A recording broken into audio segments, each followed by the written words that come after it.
16절에서 21절입니다. 말씀의 제목은 아멘 주 예수여 오시옵소서. 요한계시록 22장 16절에서 22절 함께 낭독하도록 하겠습니다. 시작. 나 예수는 교회들을 위하여 내 사자를 보내어 이것들을 너희에게 전하게 하였노라. 나는 다윗의 뿌리요 자손이니 곧 광명한 세대들이라 하시니라. 성령과 신부가 말씀하시기를 오라 하시느니라. 듣는 자도 오라 할 것이요 목마른 자도 올 것이요 또 원하는 자는 값없이 생명수를 받으라 하시더라.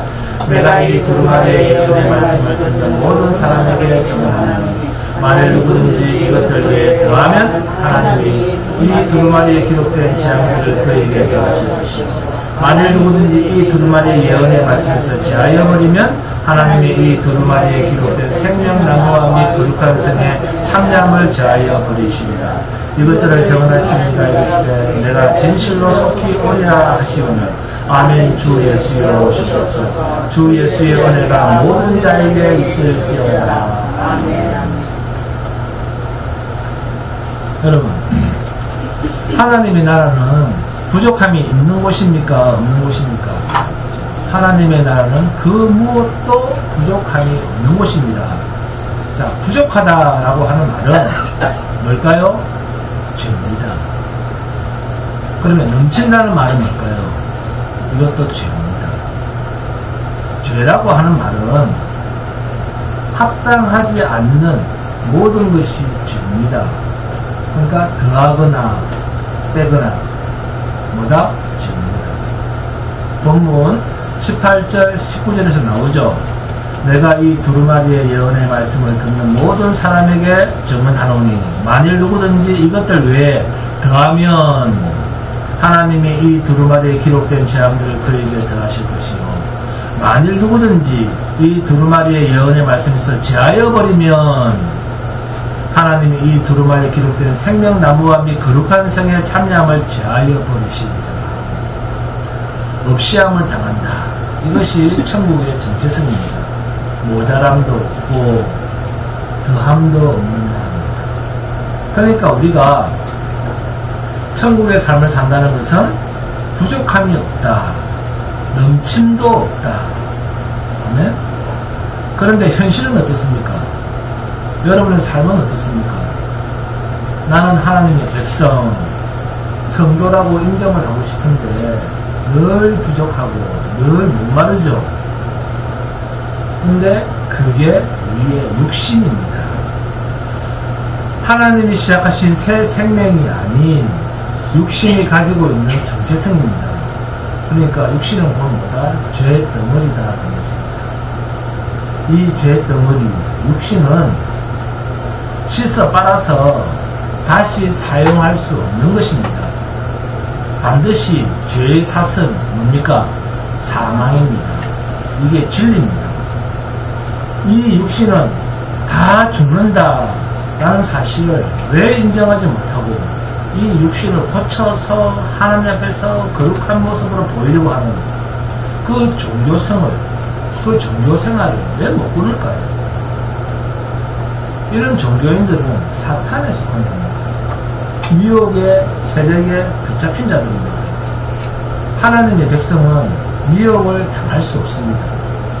성도는 이 세상 것과 하나님의 것을 바꿀 수가 없고 또 하나님이 택한 백성은 세상 속에서도 영원한 천국을 사는 자입니다. 이 말을 계시록에서는 1000년 동안 왕노릇하리라 라는 말로 표현하고 있습니다. 여러분이 지금 왕노릇하고 계십니다. 요한계시록 20장 4절에서 6절입니다. 함께 봉독합니다. 요한계시록 20장 4절에서 6절 함께 봉독합니다. 시작. 또 내가 보좌들을 보니 거기에 앉은 자들이 있어 심판하는 권세를 받았더라. 또 내가 보니 예수를 증언함과 하나님의 말씀 때문에 목배임을 당한 자들의 영혼들과 또 짐승과 그의 우상에게 경배하지 아니하고 그들의 이마와 손에 그의 뼈를 받지 않은 자들이 살아서 그리스도와 더불어 1000년 동안 왕노릇하니 그 나머지 죽은 자들은 그 1000년이 차기까지 살지 못하더라.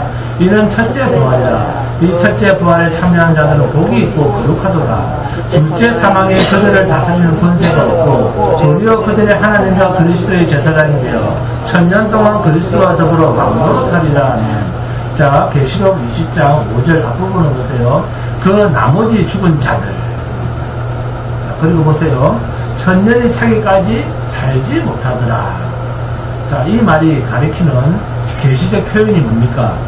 첫째 부활입니다. 첫째 부활이라고 하는 말은 항상 무엇과 대비가 되느냐? 둘째 사망과 비교가 되는 표현입니다. 그러면 둘째 사망이 뭔데? 이 세상과 함께 하나님께 택함받지 못한 모든 피조물들이 불심판을 당하는 사건, 이것이 불못에 들어가는 둘째 상황입니다.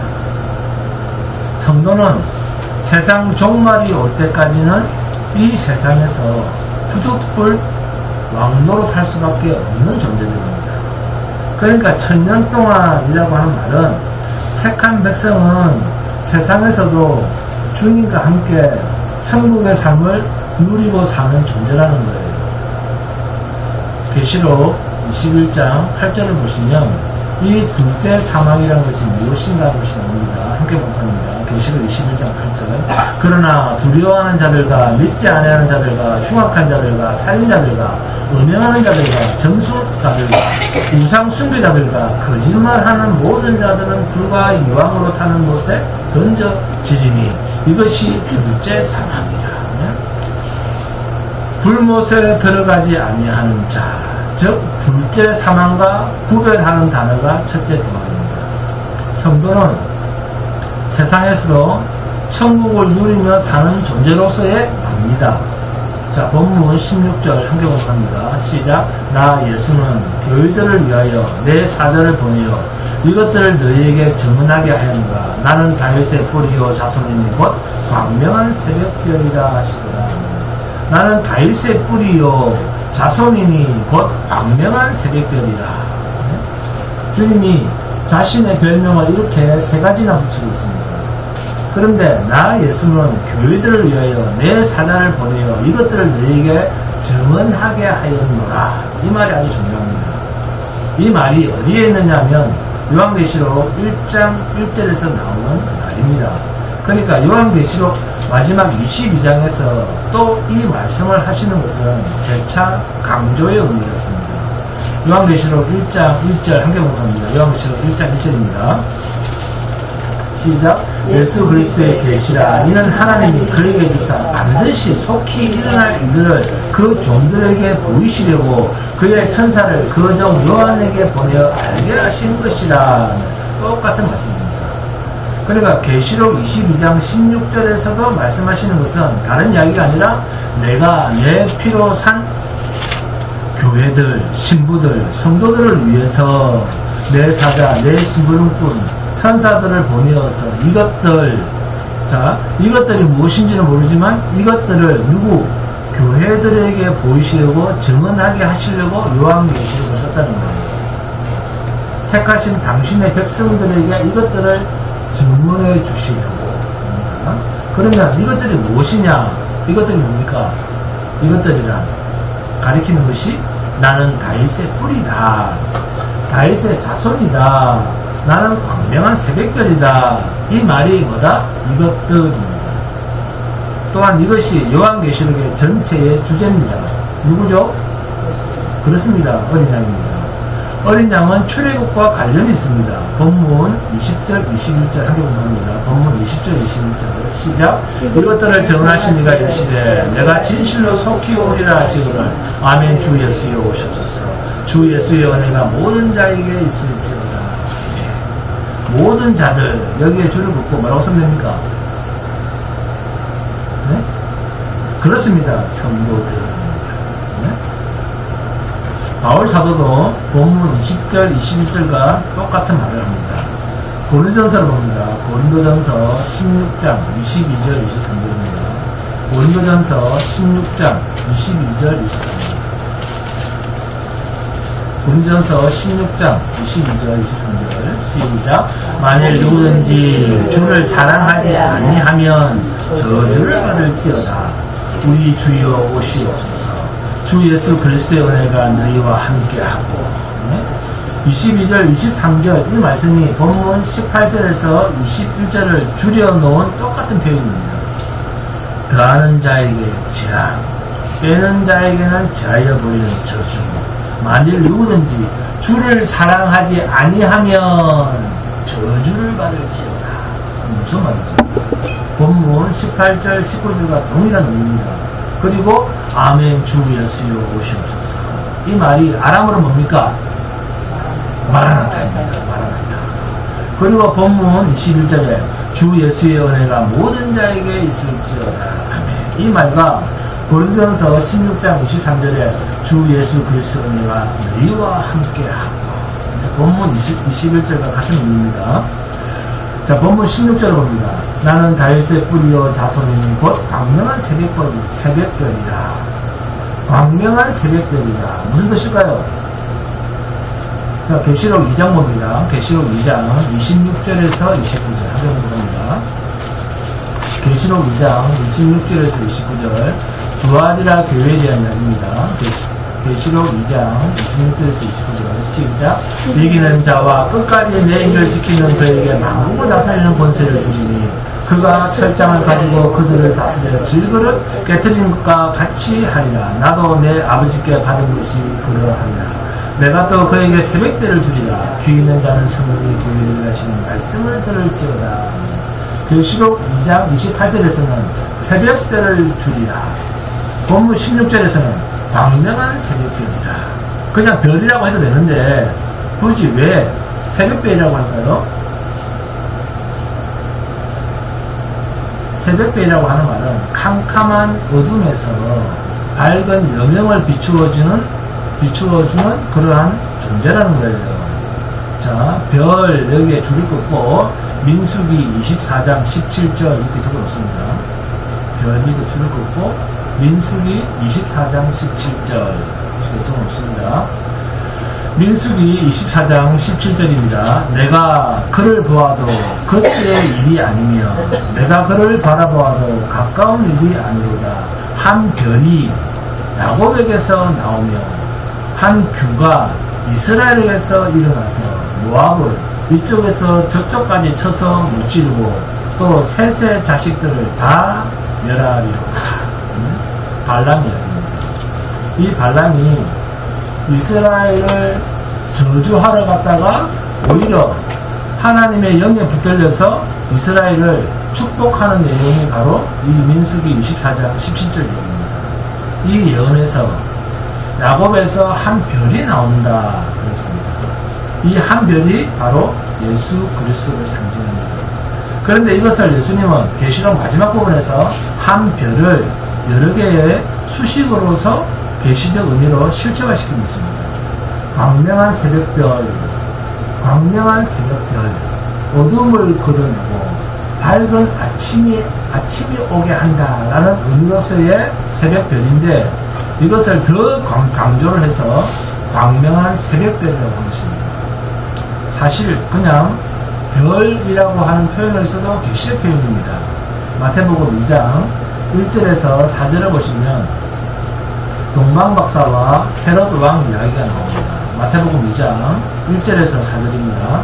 헤롯 왕 때에 예수께서 유대 베들레헴에서 나심에 동방으로부터 박사들이 예루살렘에 이르러 말하되 유대인이 왕으로 나십니다. 어디 계시냐? 우리가 동방에서 그의 별을 보고 그에게 경배하러 왔노라 하니 헤롯 왕과 온 예루살렘이 듣고 소동한지라.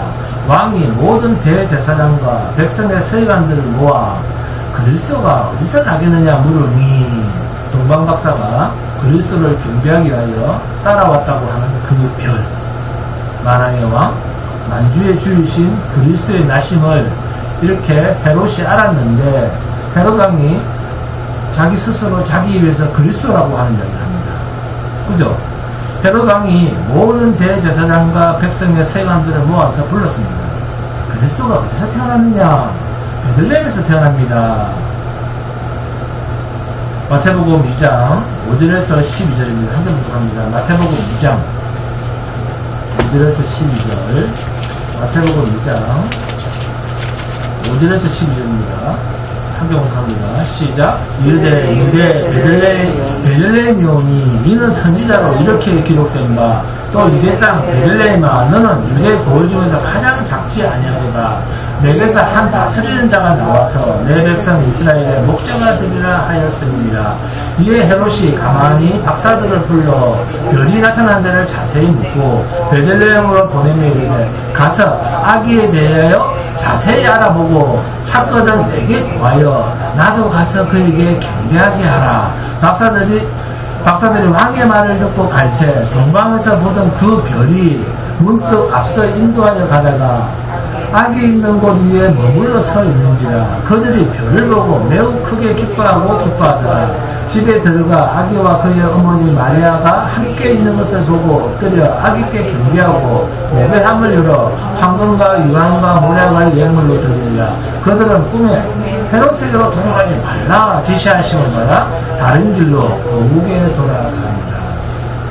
동방박사들이 아기가 어디서 태어나는지를 전해주지 않고 자기네 나라로 그냥 돌아갔다는 말을 듣고 헤롯 왕이 베들레헴과 그 모든 지경 안에 있는 사내 아이들 2살 이하의 남자 아이들을 다 죽여버립니다. 그리스도가 나실 때 동방박사들이 무엇을 따라왔다고요? 한 별을 보고 따라왔다. 그런데 그 한 별이 누구다? 그리스도라고 하는 것을 이방인들의 입을 통해서 밝혀주고 있습니다. 그런데 이 이야기 말고도 또 있습니다. 베드로 사도가 베드로후서 1장 19절에서 21절입니다. 또 우리에게는 더 확실한 예언이 있어 어두운 데를 비추는 등불과 같으니 날이 새어 샛별이 너희 마음에 떠오르기까지 너희가 이것을 주의하는 것이 옳으니라. 먼저 알 것은 성경의 모든 예언은 사사로이 풀 것이 아니니 예언은 언제든지 사람의 뜻으로 낸 것이 아니요 오직 성령의 감동하심을 받은 사람들이 하나님께 받아 말한 것입니다. 무엇이 들어있다고요? 확실한 예언의 말씀이 됩니다. 더 확실한 맡겨진 말씀이 있다. 이 예언은 장차될 일이다 아니면 맡겨진 말씀이다. 맡겨진 말씀입니다. 하나님께서 기록자들의 손에 의탁하사 성령으로 기록하게 하셨다는 것입니다. 하나님께서 선지자들의 입을 의탁해서 성령께서 증거하게 했다 그 말입니다. 그래서 성경을 장차 되어질 일을 이렇게 보시면 됩니다. 베드로후서 1장 16절에서 18절 하고 있습니다. 베드로후서 1장 16절에서 18절입니다. 베드로후서 1장 16절에서 18절 시작. 우리 주 예수 그리스도의 능력과 강림하심을 너희에게 알게 한 것이 교모의 만든 이야기를 따른 것이 아니요 우리는 그의 크신 위엄을 친히 따라 지극히 큰 영광 중에서 이러한 소리가 그에게 나기를 이는 내 사랑하는 아들이요 내 기뻐하는 자라 하실 때에 그가 하나님 아버지께 존귀와 영광을 받으셨느니라. 이 소리는 우리가 그와 함께 거룩한 삶에 있을 때에 하늘로부터 난 것을 들은 것이라. 이게 무슨 사건이죠? 주영 기자님, 이게 무슨 사건입니까? 변화산 사건이잖아요. 베드로와 야고보와 요한이 예수님을 따라서 변화산에 올라갔는데 호련히 주님이 변화되면서 모세와 엘리야도 있는 거예요.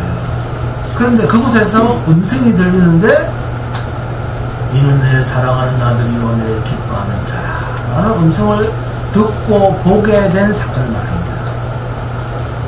이것보다 내가 체험한 것보다 더 확실한 뭐가 있다? 아니 내가 체험한 것보다 더 확실한 뭐가 있다? 맡겨진 말씀 성경이 있다는 거예요. 네?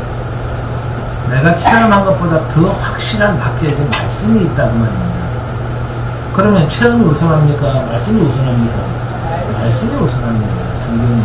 그러면 더 확실한 그 말씀이 뭔데? 라고 하고 보니까 성경에 기록된 말씀입니다. 이 말이 더 확실한 예언이라고 하는 것입니다. 그러면 베드로후서 1장 20절에 먼저 알 것은 성경의 모든 예언은 사사로이 풀 것이 아니니 라고 할 때 사사로이 풀지 말라라고 하는 말은 성경은 무엇으로 풀어져야 된다? 네? 그렇습니다. 예수 그리스도로 풀어져야 마땅하다 이 이야기입니다. 성경은 예수로 풀어야 된다는 말입니다. 이게 사사로이 푸는 것이 아니요 자기 좋은 대로 푸는 것이 아닌 것입니다. 성경은 오직 예수 그리스도를 말하려고 기록된 책입니다. 이게 요한복음 5장 39절에 있는 너희가 성경에서 영생을 얻는 줄 생각하고 성경을 연구하거니와 이 성경이 곧 누구에 대해서 내게 대하여 증언하는 것입니다.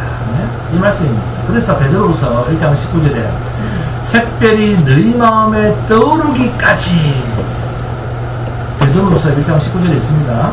샛별이 너희 마음에 떠오르기까지 길게 줄을 그어야 되죠. 샛별이란 뭐죠? 예수 그리스도입니다. 그러니까 성경에 기록된 예수 그리스도가 내가 성경을 읽는데 여러분 성경을 읽으시잖아요. 집에서 성경을 읽을 때 이 샛별 예수 그리스도가 성경을 읽는 곳곳마다 반짝반짝반짝반짝 밝혀질 때까지 보여질 때까지 깨달아질 때까지 너희 마음에서 떠오를 때까지 주의해야 한다. 성경을 함부로 해석하면 안 된다 그 말이에요. 예수가 떠오를 때까지 성경을 함부로 해석하지 말라는 것입니다.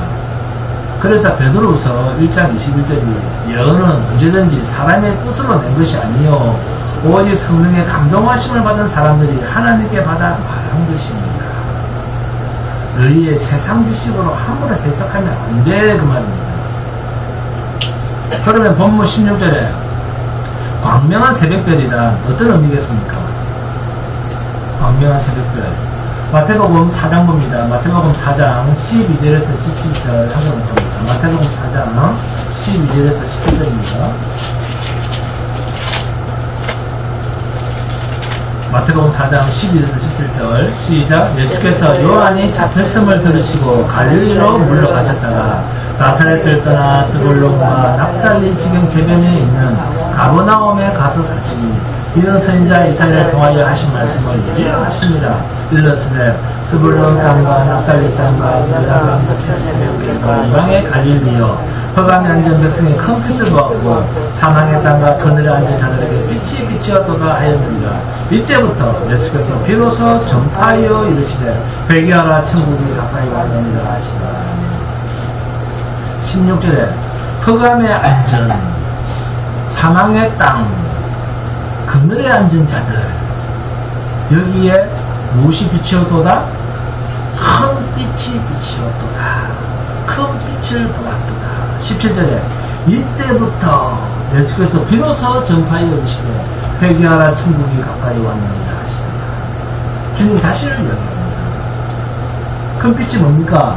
예수님 자신입니다. 빛이 빛이었다. 누굽니까? 요한복음 14장 6절에 예수께서 이르시되 내가 곧 길이요 진리요 생명이니 나로 말미암지 않고는 아버지께로 볼 자가 없느니라. 요한복음 1장 4절에서 그 안에 생명이 있었으니 이 생명은 사람들의 빛이라.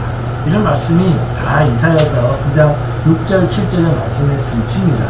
이는 한 아기가 우리에게 낳고 한 아들을 우리에게 주신 바 되었는데 그의 어깨에는 정사를 메었고 그의 이름은 기묘자라 모사라 전능하신 하나님이라 영존하시는 아버지라 평강의 왕이라 할 것입니다.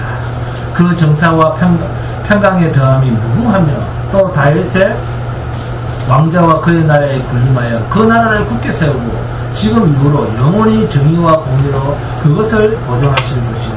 만군의 여호와 열심히 이를 이루시리라. 만군의 여호와의 열심히 이를 이루시리라. 내가 합니까? 하나님입니까? 하나님입니다. 메시아 예수 그리스도를 두고 하신 말씀입니다. 이렇게 예수 그리스도를 평강의 왕으로 오신다고 성경으로 말씀을 합니다. 그러면 평강이 뭔데?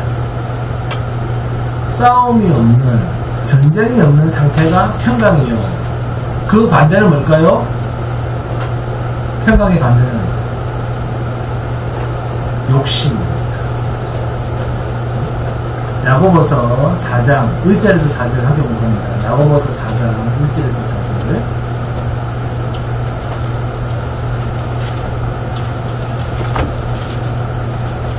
야고보서 4장 1절에서 4절을 시작. 너희 중에 싸움이 어디로부터 다툼이 어디로부터 나느냐. 너희 주체 중에서 싸우는 정욕으로부터 나는 것이 아니냐.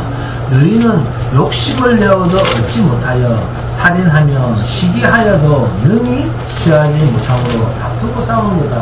너희가 얻지 못하면 구하지 아니하기 때문이요 구하여도 받지 못하면 정욕으로 쓰려고 잘못 구하기 때문이다. 가늠한 여인들아, 세상과 헛된 것이 하나님과 원수됨을 알지 못하느냐. 그런즉 누구든지 세상과 벗이 되고자 하는 자는 스스로 하나님과 원수되는 것입니다. 세상에 존재하고자 하는 것이 뭡니까?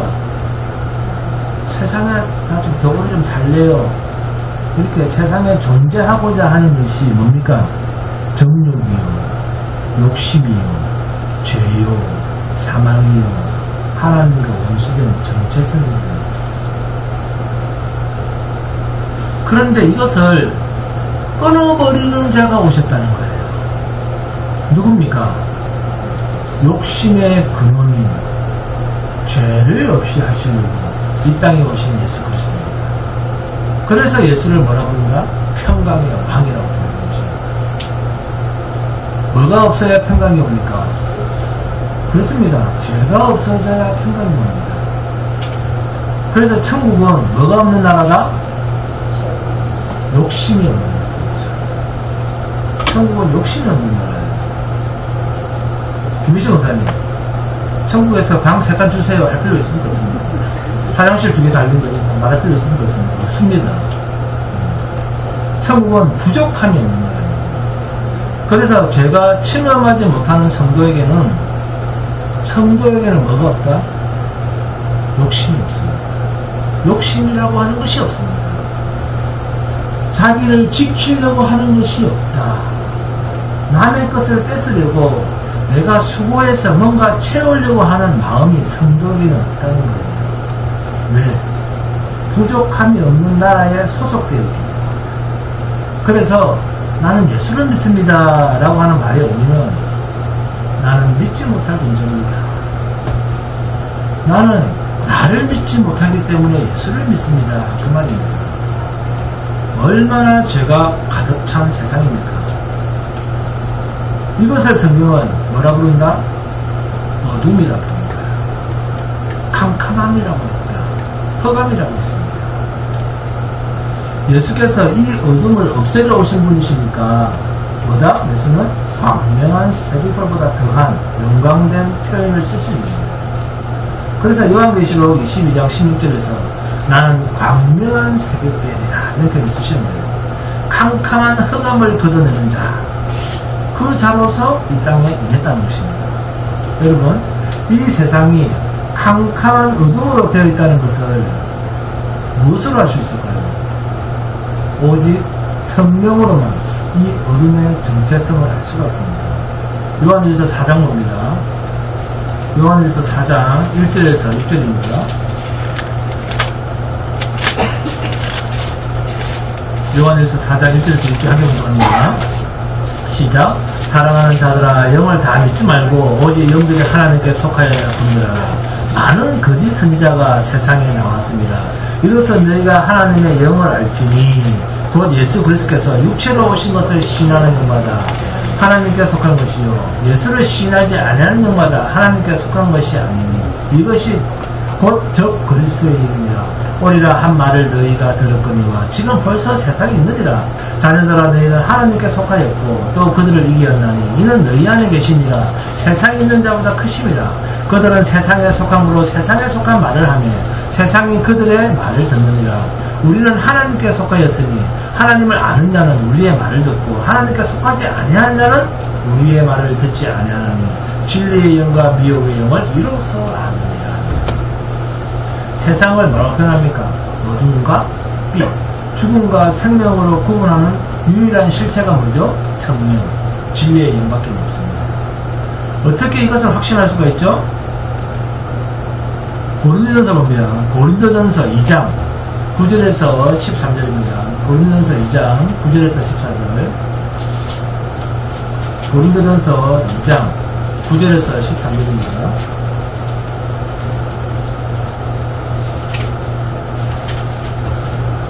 고린도전서 2장 9절에서 13절 시작. 기록된 바 하나님이 자기를 사랑하는 자들을 위하여 예비하신 모든 것은 눈으로 보지 못하고 귀로 듣지 못하고 사람의 마음으로 생각하지도 못하였다 한 것 같습니다. 오직 하나님이 무엇으로? 성령으로 이것을 우리에게 보셨으니 성령은 모든 것 곧 하나님의 깊은 것까지도 통달하시느니라. 사람의 일을 사람의 속에 있는 영 외에 누가 알리요? 이와 같이 하나님의 일도 하나님의 영 외에는 아무도 알지 못하느니라. 우리가 세상의 영을 받지 아니하고 오직 하나님께로부터 온 영을 받았으니 이는 우리로 하여금 하나님께서 우리에게 은혜로 주신 것을 알게 하려 하심이라. 우리가 이것을 말하거니와 사람의 지혜가 가르친 말로 아니하고 오직 성령께서 가르친 것으로 하니 영적인 일은 영적인 것으로 분별하느니라. 그런데 우리는 무당들이 많죠. 요즘 내가 느끼기에 와보니까 지금 뭐야 이런 말 믿으면 된다 안 된다? 믿으면 안 됩니다. 영적인 일은 무엇을 분별한다? 영적인 것. 그죠? 자, 영적인 것이 그럼 뭡니까? 성령입니다. 진리의 성령으로 분별합니다. 말씀으로 분별한다. 그 말입니다. 이 진리의 성령만이 우리의 눈으로 보지 못하는 것을 볼 수 있고 귀로 들을 수 없는 것을 들을 수가 있습니다. 내 육체로 느낄 수 있다 없다? 없습니다. 그리고 다 신비주의예요. 그런 말에 빠지시면 안 됩니다. 혹하셔도 안 돼요. 우리 육체로는 하나님의 가난, 하늘나라에 가는 것을, 영적인 것을 우리 육체로는 내가 체험하겠다고 사실은 금식해도 한다고 해서 되는 게 아니에요. 그래서 히브리서 기자는 히브리서 11장 1절에서 뭐라고 했습니까? 믿음은 바라는 것들의 실상이요 보이지 않는 것들의 증거니. 이런 믿음이 없으면 그냥 귀신에 놀아납니다.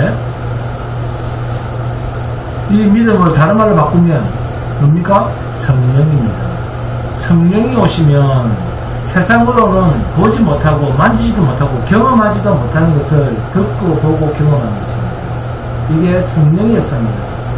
그래서 본문에서 세상은 다 듣지를 못하는데 듣는 자가 있는 거예요. 본문 17절입니다. 본문 17절.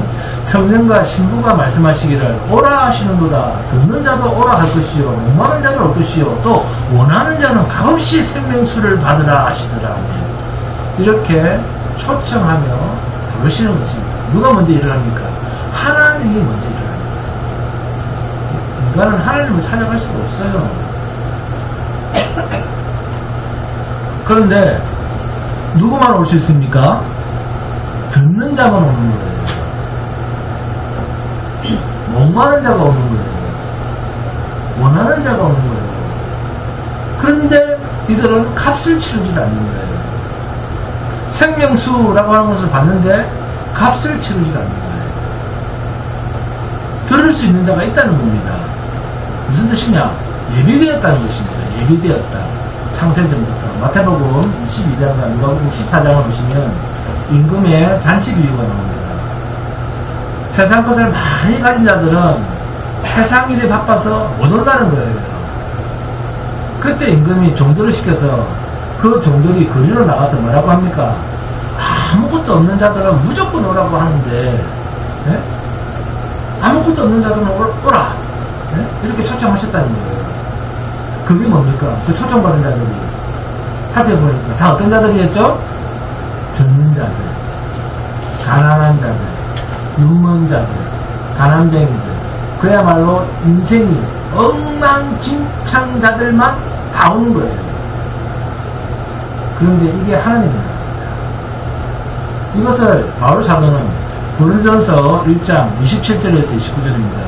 그러나 하나님께서 세상의 미련한 것들을 택하사 지혜 있는 자들을 부끄럽게 하려 하시고 세상의 약한 것들을 택하사 강한 것들을 부끄럽게 하려 하시며 하나님께서 세상에 천한 것들과 멸시받는 것들과 없는 것들을 택하사 있는 것들을 폐하려 하시나니 이는 아무 육체도 하나님 앞에서 자랑하지 못하게 하십니다. 근데 뭐 우리가 어찌 산 것 밖에 더 내놓으시오 할 것이 뭐가 있습니까? 우리의 구원자이신 예수 그리스도만 자랑되게 하시기 위해서 자기를 자랑할 수 없는 자들만 부르셨다는 거예요. 이게 성도입니다. 이들은 아무것도 없기 때문에 그냥 부르면 쫓아가는 거예요. 쫓아간단 말입니다. 왜? 이런 사람들은 자기를 좀 불러주기를, 네? 자기의 이름을 좀 들을 수 있기를, 듣기를 학수고대한단 말이에요. 이런 사람들. 이게 뭐다? 심령이 가난한 자, 이 뜻입니다. 심령이 가난한 자라는 겁니다. 잃어버림을 당했기 때문에 하나님께로 주인이 찾을 때 달려간단 말입니다. 요한복음 10장 14절에서 16절입니다. 나는 선한 목자라. 나는 내 양을 알고 양도 나를 아는 것이 아버지께서 나를 아시고 내가 아버지를 아는 것 같으니 나는 양을 위하여 목숨을 버리노라. 또 이 우리에 들지 아니한 다른 양들이 내게 있어 내가 인도하여야 할 터이니 그들도 내 음성을 듣고 한 무리가 되어 한 목자에게 있으리라 하며 양은 목자의 음성을 듣게 되어 있다. 내가 인도하여야 할 터이니 그들도 내 음성을 듣고 이렇게 말씀하고 있습니다. 잃어버림을 당한 자는 잃어버린 자가 부르실 때 달려가게 되어 있는 자들입니다. 자기에게는 아무것도 없단 말이에요. 그래서 잃어버린 양이라고 이야기를 하지 않습니까? 잃어버린 탕자가 나가서 호랑방탕하다가 폭삭 망해서 이제는 돼지가 먹는 지역 연료를 주워 먹을 때 자기 아버지를 떠올리면서 나중에는 종으로도 써도 좋사오니 하면서 아버지의 집을 찾아오는데 이미 아버지는 자식이 집을 나갈 때부터 두 팔을 벌려 대문을 열고 기다리고 있지 않습니까? 이게 하나님 나라의 택한 백성들을 영접하고자 하는 하나님의 마음이란 말이에요. 세상의 모든 것을 다 잃고 오직 죽음만을 기다리는 택한 백성. 이들에게 생명을 가지고 오신 주님은 이들을 하나님의 영생의 잔치에 초대를 하시고 또한 이들이 목마른 자들, 듣고자 하는 자들, 달리고자 하는 자들, 보고자 하는 자들, 생명수를 마시고자 하는 자들이란 말이에요. 예비된 자들이라는 말입니다. 여러분, 주님의 말씀을 듣고자 하는 자, 목말라 하는 자, 이들이 누굽니까? 성경에는 하나님의 잔치에 초대받는 그림들입니다. 요한복음 4장에 등장하는 수가성 여인이 생명수 되시는 주님 앞에서 영접함을 당합니다. 초청을 받았습니다. 자기가 먼저 찾아갑니까? 주님이 초청을 하십니다. 자기의 의로 예수를 만난 자가 아닙니다. 그 여인은 자기의 거룩한 행실로 예수를 만난 자가 아니에요. 누가복음 19장에 당시 부자여 세리장이었던 삭개오가 바로 목말라 하던 자였습니다. 주님의 음성을 듣고자 했습니다. 키가 작아서 돌 무화과 나무 위에 올라가서 그곳에 올라가서라도 주님을 만나고 싶어 했습니다. 죄인으로 소문난 그가 자기 집에 주님이 하루를 유숙하도록 강권하는 그러한 간절함이 있었습니다. 준비된 자였다는 말입니다. 예비된 자였습니다. 이미 주께서 주장하고 계시는 자들이었단 말이에요. 그런데 예수를 영접한, 예수를 믿게 된 이들이 받은 게 뭡니까? 그렇게 간절하게 예수를 원해서 받은, 예수를 믿게 된 이들이 정작 세상에서 받은 건 뭡니까? 세상의 돈입니까? 육체의 건강입니까? 세상 명예입니까? 세상의 자랑거리입니까? 아니에요. 영원한 생명수입니다. 생명수. 목말라 하고, 듣고 싶어 하고, 보고 싶어 하고, 초대된 자들에게 내어주시는 생명수입니다. 생명수. 자꾸 세상 것도 결부시키지 마세요. 예수를 믿는다는 것은. 이들을 본문 21절에서 주 예수의 은혜가 모든 자들에게 있을지어다. 아멘. 목자의 음성을 들을 자는 따로 있습니다. 잃어버린 양, 잃어버린 동전, 돌아온 탕자. 하나님의 나라에서 잃어버린 자를 찾고 있습니다. 세상에서 버림받는 자들을 찾고 있습니다. 나에게는 아무것도 없다라고 하는 항복된 자들을 하나님은 예비해서 찾고 계십니다. 이들이 세상에서는 패잔병인데 하나님의 나라에서는 어떤 자다? 이기는 자입니다.